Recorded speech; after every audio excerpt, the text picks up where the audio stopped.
Hi, my name's Trey Dew. I'm a support engineer here at E1 Solutions. Today I'm going to be talking about how to edit an XML file after it's been created in SmartConnect.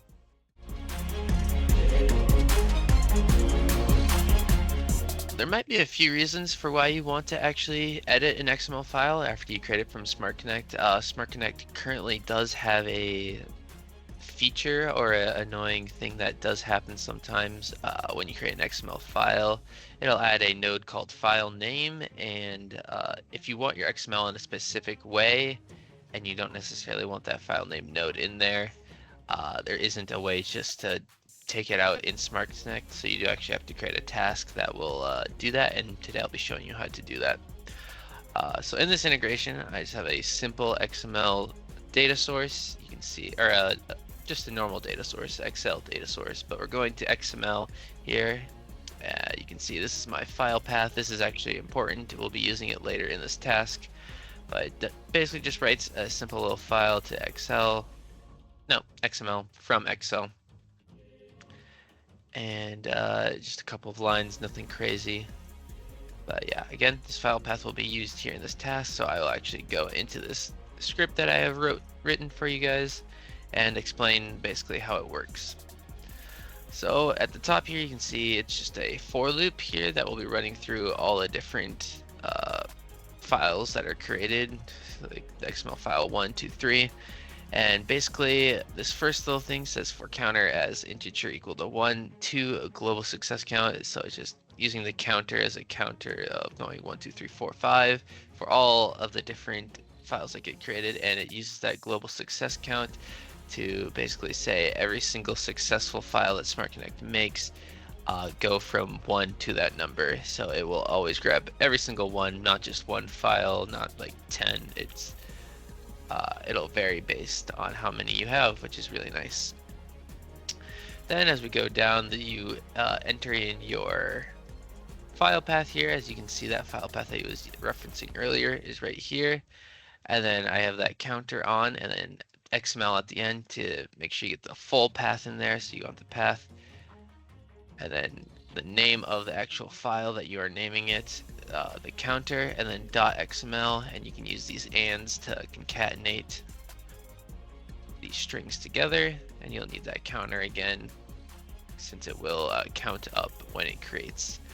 And then you want to set the node that you actually want to remove, and in this case it is file name, what I referenced earlier. If you want to do that, you can just keep this the same. Otherwise, if you want to remove different nodes or something, I'm not sure why you would want to remove anything else, because you just wouldn't want to map it in the first place, but it's an option. But yeah, then this next little section of code is just loading the XML document. Once it's been created by SmartConnect, it has to load it up here. Uses the XML file path, as you can see we set up here earlier, and then also sets the remove node that we were talking about earlier as well. Now it moves on to this if statement that will be basically trying to find that string file name, this node to remove file name right here. It'll be trying to find that, and if it finds it, great. If it doesn't, move on to the next one, and then if it finds it, remove that one and then move everything else up basically, or remove that line completely, and then you can see that's where it actually removes it. And then once it gets through this while loop, it will save the XML, so replace the one that it already has, or it'll overwrite the one that's already there. It'll save over it, ends the if, says next, and then returns true since we want it to be successful. So that is basically how the task works. It's kind of complex, and it is just better to copy and paste it in. Hopefully we'll have that in the video description or a link to the article, so you can actually easily copy this into whatever task that you need to make.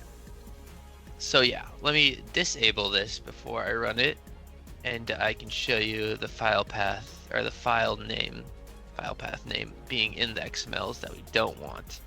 As you can see, this is just the test data I have up here, and then it has this file name right here that I don't want this node.